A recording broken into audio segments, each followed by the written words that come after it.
it's Emma from Misfit Gardening, and I'm here with my lovely husband. Hello. Hi, hello. Oh, and we got a Cassini. Thank you for the kisses. No, you're not old enough for alcohol. Yes, thank you. Today we're here to talk about our favourite seeds to grow. Look at them. You got it, this little girl. Today we're here to talk about our favourite seeds to grow, and specifically we're talking about heirlooms. There's loads of catalogues that are showing up, like Seed Savers Exchange. This mammoth one that I got from Baker Creek with 400 and something pages of everything I could possibly want to grow on this planet. And it can get super overwhelming for a new gardener to really decide what it is that they want to grow. So we thought we'd just sit down, have a pint, and talk a little bit about some of our favourite seeds. Not just that we've grown here in Utah, but some that we've grown in the UK and other parts of the world as well. So can I ask a quick question? Sure. What exactly is an heirloom? Because I have no clue. Okay, so an heirloom seed, it's also known as a heritage seed for us Brits. They're basically like historical varieties that have been saved, like grown out, pollinated, and seed saved year after year for at least 50 years. Okay, pollinated, like, normally? Yeah, so they've been pollinated naturally by pollinating insects like bees or by the wind. So normally? Yeah, normally. Okay. Yeah. So my question is this, if they're being pollinated normally, with the cross-pollination, I think that's the word I'm using, you get variations in the genetic plant. Yeah. So how does that maintain its heirloom status? So what happens is the seed growers have to go to quite big extremes to segregate that variety. So like if you've got plants within the same family, they will pollinate with each other, right? Squashes are a big one, right? They'll just kind of cross-pollinate as the bees come over to one squash flower, bzzz, num, num, num, num, num, and then it'll go over to another one. Just so you know, we do not have a segregated garden. We think that every vegetable has the right to choose its own destiny. I mean, it's true. But when it comes to seed manufacturers and seed growers, they try to grow all the same variety together, and they take great measures to prevent that cross-pollination happening. So sometimes they will grow in a tunnel or in a container of sort to prevent the bees and stuff from coming in and pollinating those when they've been pollinating other plants within that same family. Well, then if they're preventing the natural pollination, then how do they get pollinated? Well, they'll introduce like insects on a different time. So sometimes, like let's say if it's grown in a cage that's got like insect screen on it, they will remove that insect screen for a day and let like the bees and stuff kind of come in and do the pollination, and they'll close it up again. They also do what's known as distance separation or isolation, where like you've got a certain distance between the plants and then they don't cross-pollinate with each other. So tomatoes, for example, you can, if you grow them within 5 feet of each other, they're not going to cross-pollinate with each other. Whereas something like a squash or brassicas, they need like miles potentially to actually keep them separate, because if Farmer John down the road is growing rapeseed oil, then your like kale or broccoli that is flowering might be the same family that Farmer John's growing, and they're going to cross-pollinate. That was a big issue where I lived in the UK because of all the fields that were there growing rapeseed oil, also known as canola oil, and they were cross-pollinating with plants that we were trying to grow and save seed from. You know way too much about pollination. Right. Anyway. But I mean, it's something to be mindful of, and that's often why heirloom seeds are expensive, because the growers have to go to great lengths to keep those seeds separated, or keep those flowers separated, to be able to produce seed that's true to type. So for example, let's take border collies, since Sparky's sparked out behind us, right? You know, if you've got a male border collie and a female border collie and they mate, they're going to have border collie puppies, right? They're going to be true to type. But if you have, you know, a border collie that's going to mate with a Dalmatian, for example, they're still dogs and they're still producing puppies, but they're not going to be the same as the parents. So there's going to be like some hybrid that happens, right? And you know, those kind of natural hybridizations that happen with cross-pollinating are normal, and that's how like a lot of, you know, more natural gardening happens, is through that kind of cross-pollination process. So what happens is your seedlings come in, they come in a lot stronger. Okay, so let me get this right. When we get the seeds, they have not been cross-pollinated. They are genetically like pure. Yes, true to type. But because we open air pollinate and we just let any insect, you know, the will to pollinate mess with our plants, we're changing the genetic makeup of the plants possibly. Yeah, and what how we grow in our garden is more akin to landrace gardening, which is where you're picking the best plants, like the ones that are growing the strongest, the ones that are producing more, and we're saving seed from those each year and then growing them out again. And that's really how heirlooms have been developed, is there will have been some, you know, change that happened in the plants that the gardener or the farmer favoured, and then they started saving seed from that and growing it and maintaining it. So it's a natural way to garden the way that we garden. So like if you notice that your squash variety seems to be a little bit more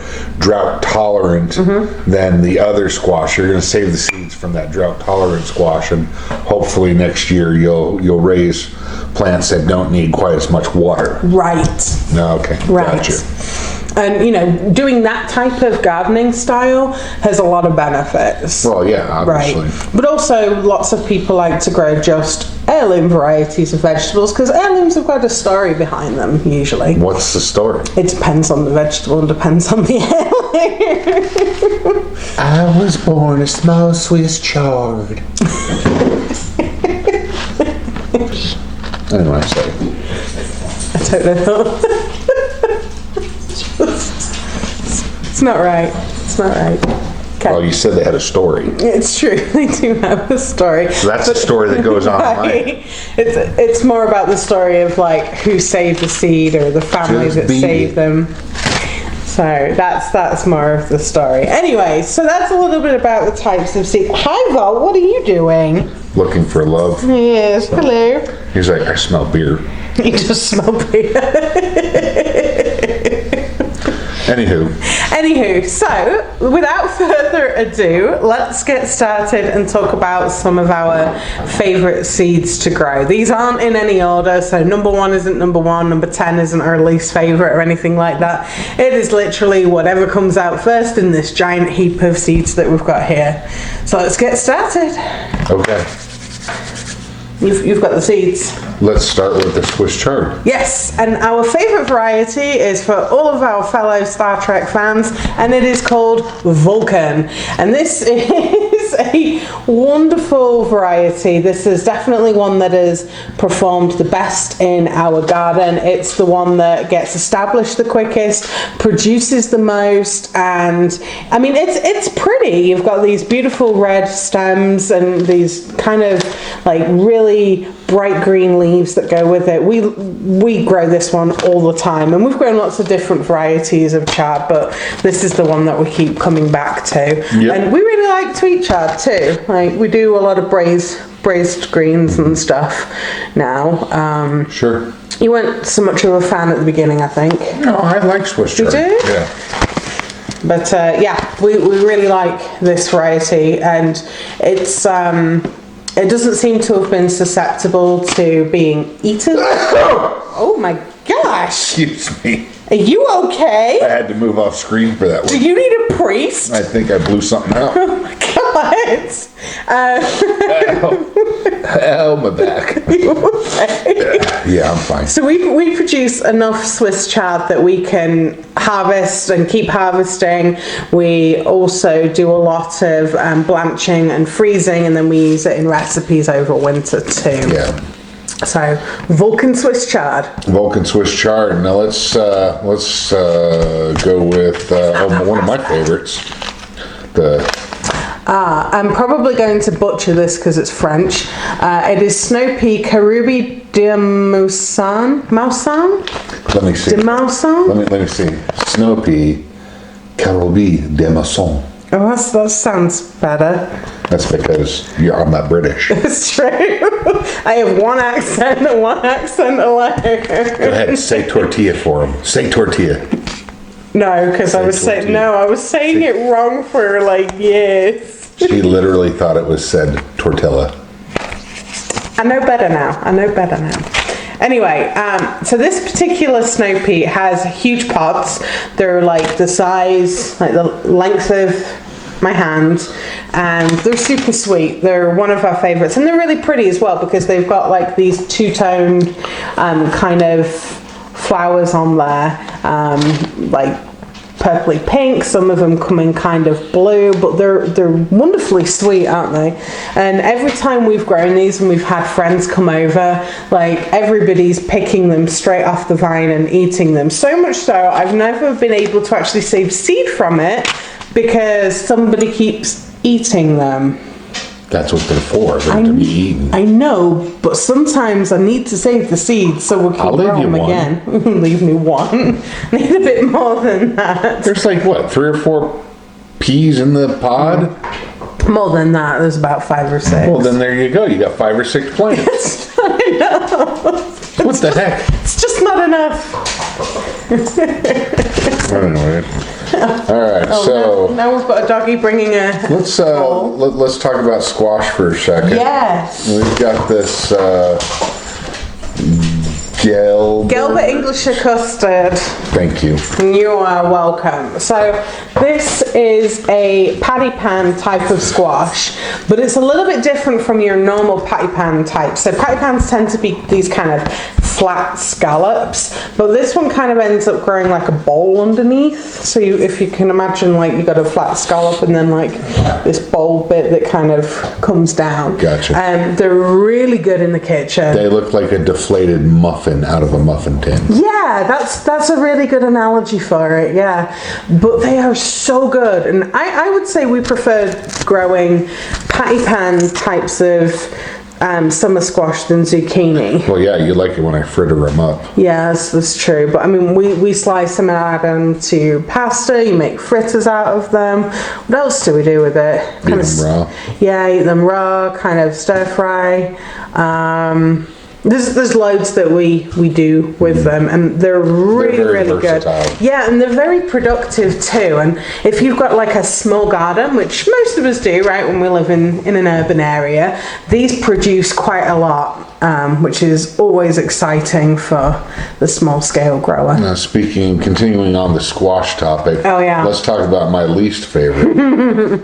There you go. But my most favorite, which is Marina di Chioggia, I think. My Italian's not great, but I'm hoping that's how I say it. It's also known as the Italian sea pumpkin, and it's kind of this warty kind of looking pumpkin, and we grew it over our trellis, and it produced a lot. And it's got this like deep orange flesh that's kind of dry. It's mildly sweet, but it takes on flavour really well. So I like it with like roasted with olive oil and garlic and rosemary and some chili flakes on it. Oh, it's so good. So good. But the fruits do get heavy, so they need support. And we came up with an ingenious way of supporting our squashes growing on the vine by using old bras, which made for a really entertaining garden tour with friends. But ladies, if you have old bras with like wires broken or whatever, or they're not fitting anymore, and you want to grow squash on a trellis or melons even, they help keep everything nice. They support it well, you know, because of the straps and everything. Like, they're perfect for it, and it works brilliantly. And I'm pretty sure there's an Instagram somewhere of me with, and you can see the holders in the background. Yeah. Anyway, continuing the squash theme. So this is Rondinese zucchini, and these are a round zucchini. It's another French heirloom. The reason why I've chosen this one is because they are small and they're very productive. They grew very well for me in the UK, whereas some of these other varieties I haven't grown in the UK, but this one I have. And they produced like the clappers. They were so good. And you know, if you let them go a little bit bigger, then you can scoop out the seeds, and then you can kind of bake them kind of whole, maybe with some meat in there. They were really good. And you know, we like them here too, because they're a different kind of, they look different, and you know, sometimes changing things up makes it good. Yeah, and even if it just looks a little bit different, that adds a bit more variety to the plate, right? Right. Continuing. Zucchini Black Beauty, the one, the only, our number one zucchini variety to grow is Black Beauty. I've grown it in the UK, I've grown it in New Jersey, I've grown it here. It has always been a great producer, and if you forget about them, then you end up something like the size of your leg. So you end up with a giant marrow. These are great, and we like them baked, fried. But what's the favorite way to do it? Pickling. Yeah.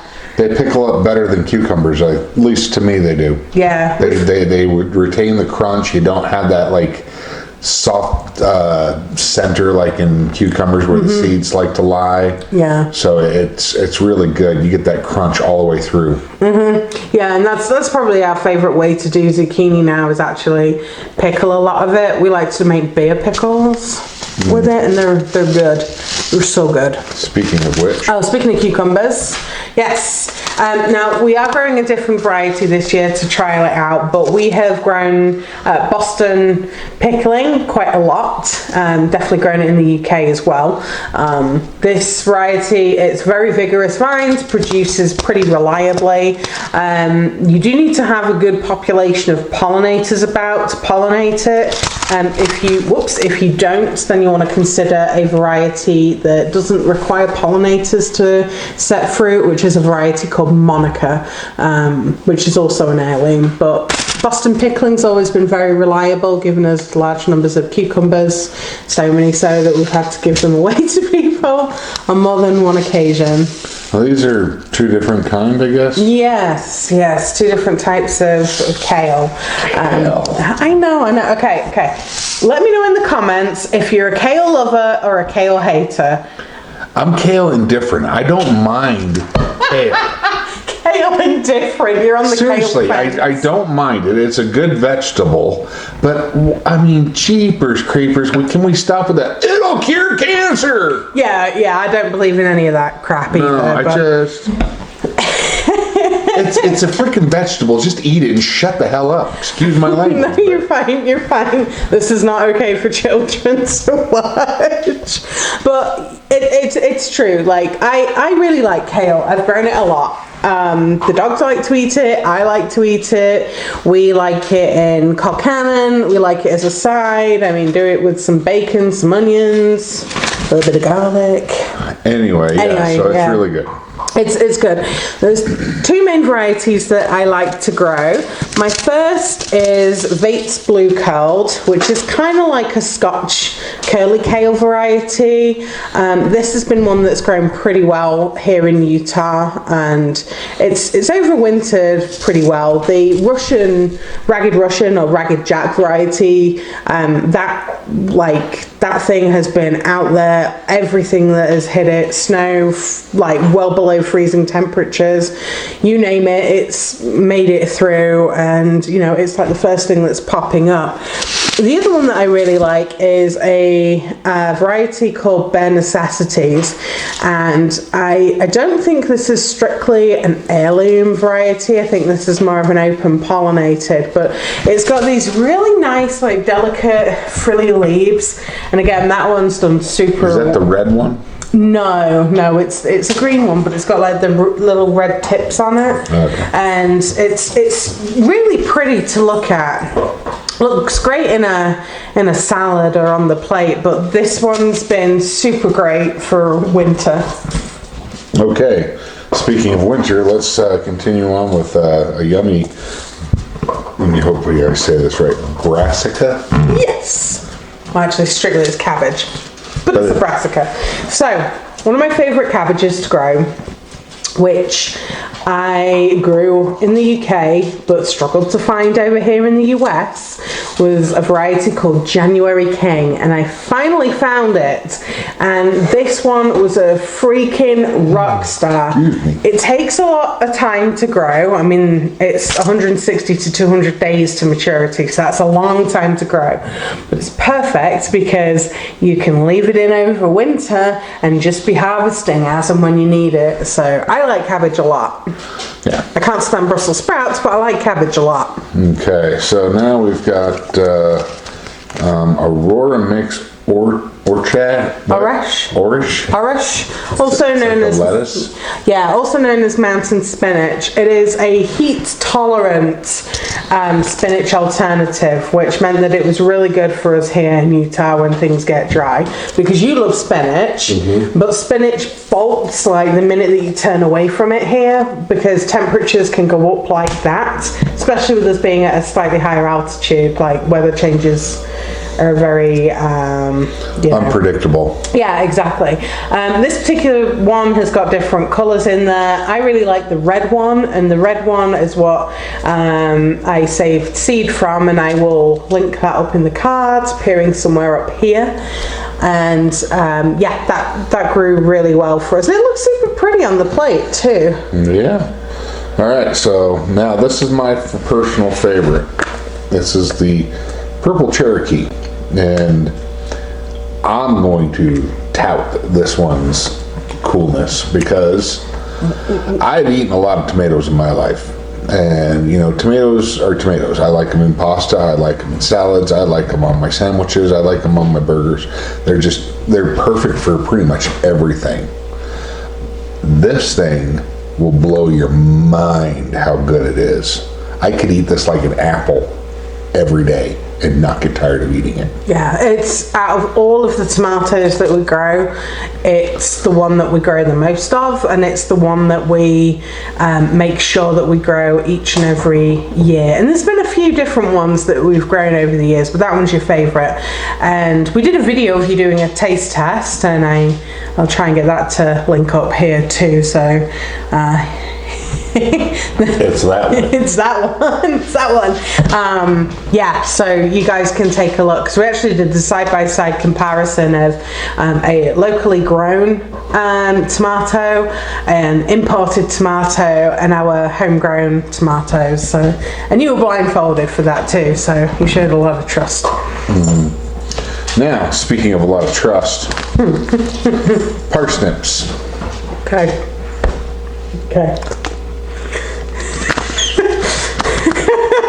Shall we just like show Exhibit A? Can we get the picture? Yeah. With the magic of technology, the picture will come in.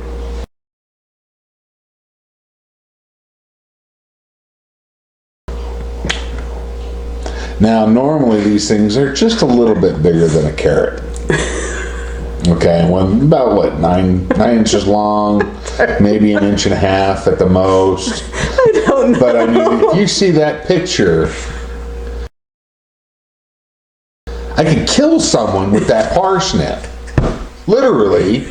It looks like it would come out from underneath the bridge and smack someone over the head with it. So, that variety of parsnip we grew was called Student. And it was actually something that Seed Savers Exchange had. It was a limited edition. You were able to get it for free because they had really poor germination rates, or they weren't able to get the seed from it. All of that was grew, and they grew huge. This year, we're going to be growing it again, but we're growing it to leave it in the ground to be able to save the seed from, because I want to keep growing this, and I want to keep preserving this variety for posterity, because we're going to ruin the foundation of this house. I mean, these things were like this. You needed an excavator to dig it out. It was freaking huge. All right, so continuing on. Beans, pole beans. So this is Good Mother Stallard. Yes. Pole bean. Yep. So look a lot like a Bilotti bean. Yeah, they do. These ones are super pretty. They're kind of got this beautiful like crimson swirling going on them, and I like to look at them. They look like little galaxies to me, like all swirly and pretty. These are fabulous as dry beans in soup. I much prefer to grow pole beans than bush beans because... What's the difference between a pole bean and a bush bean? Okay, a bush bean grows in a small, compact, bushy plant. A pole bean needs support because it grows up one vine, and it's growing habit that it's describing. Okay. So I like to grow pole beans because you can get more for the space that you're in, because if you're growing vertically, you're not taking up that ground space, and you can plant something else in that space too. These ones have been great in anything that we've made with them. The texture's good, the taste's good. They make good chili, they make good red beans and rice. It's good. Yeah, they're very good. And there's a lot of different pole beans that we grow, like there's my Bilotti beans that we like, but that's been a very, very good close second. Okay, so the last but not least, well, not last but not least, but these last three, I'm a big root veg person, and these are my 3 favorite root veggies. We've got this one, the turnip. This is purple white top globe, also known, I think, as the purple top Milan variety. Very similar. Both grow great here in the US, but also in the UK. What do you like about the turnips? Well, the turnips, I like they almost taste like a large radish to me. And that's what I mean. It's like when I'm doing like a mixed root veg roasted, that it adds a nice bit of variety to the carrots and the parsnip and whatnot. And then, of course, there's the rutabaga that goes with it. Also known as a Swede in England. Yes, but these have kind of a smokier quality to them.